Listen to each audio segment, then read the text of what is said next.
ఏలూరులో సిఐటియు ఆధ్వర్యంలో ఆశా వర్కర్లు ధర్నాకు దిగారు. గత ప్రభుత్వం ఆశా వర్కర్లతో చేసుకున్న ఒప్పందాలకు జీవోలు విడుదల చేయాలని కోరుతూ కలెక్టర్ ఆఫీస్ ముందు ఆందోళన చేశారు. ఈ సందర్భంగా సిఐటియు జిల్లా అధ్యక్షులు ఆర్ లింగరాజు మాట్లాడుతూ గత ప్రభుత్వంతో చేసుకున్న ఒప్పందంలో జీవోలు ఇమ్మంటే తమకు సంబంధం లేనట్టుగా ప్రభుత్వం వ్యవహరిస్తోందని అన్నారు. గత ప్రభుత్వం ఒప్పందాలకు జీవోలు ఇవ్వకుండా మోసం చేసిందన్న ఆయన ప్రస్తుత ప్రభుత్వం సంబంధం లేదన్నట్లు వ్యవహరించడం సరికాదన్నారు. కేంద్రంతో పోరాడి కార్మికుల ఉద్యోగుల సమస్యలు పరిష్కరించాలని, లేకుంటే ఉద్యమాలు ఉధృతం చేస్తామని హెచ్చరించారు. జిల్లా అధ్యక్షురాలని అట్లాగే ఆశా వర్కర్లు గత 16 సంవత్సరాలుగా మాతా శిశు సంరక్షణ సేవల్లో ఉన్నారు. వాళ్ళకి అనేక రకాలైన చాకరీ చేయించుకుంటా కనీస వేతనం అనేది లేకుండా చేస్తున్నారు. కనీస వేతనం అమలు చేయమని చెప్పి మేము ఎన్నోసార్లు ధర్నాలు చేయటం జరిగింది.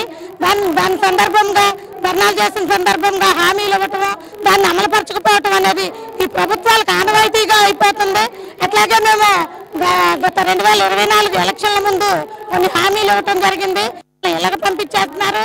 62 సంవత్సరాల జీవో అనేది అమలు లేదు ఇంతవరకు. కానీ వర్క్ చేపించవలసిన ప్రభుత్వం బాధ్యత. కానీ నాణ్యమైన ఫోన్లు ఇవ్వకుండా నాశరకమైన ఫోన్లు ఇచ్చి ఆశా వర్కర్లు వర్క్ చేయమంటున్నారు.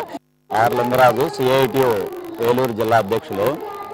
ఈరోజు ఆశా వర్కర్ల సమస్యల పరిష్కారం కోసం రాష్ట్ర వ్యాప్తంగా అన్ని కలెక్టర్ ఆఫీసుల దగ్గర శాంతియుతంగా ధర్నాలు చేయడం జరుగుతుంది. దానిలో భాగంగా మన ఏలూరు కలెక్టర్ ఆఫీస్ దగ్గర కూడా మన జిల్లాలో 27 మండలాల నుంచి ఆశా కార్యకర్తలు తరలి వచ్చారు.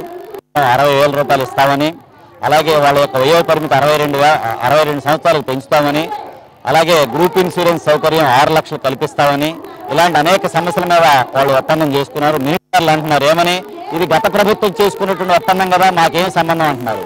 ఇది సరైన పద్ధతి కాదు. ప్రభుత్వం అనేది ఒక శాశ్వతమైనటువంటి వ్యవస్థ.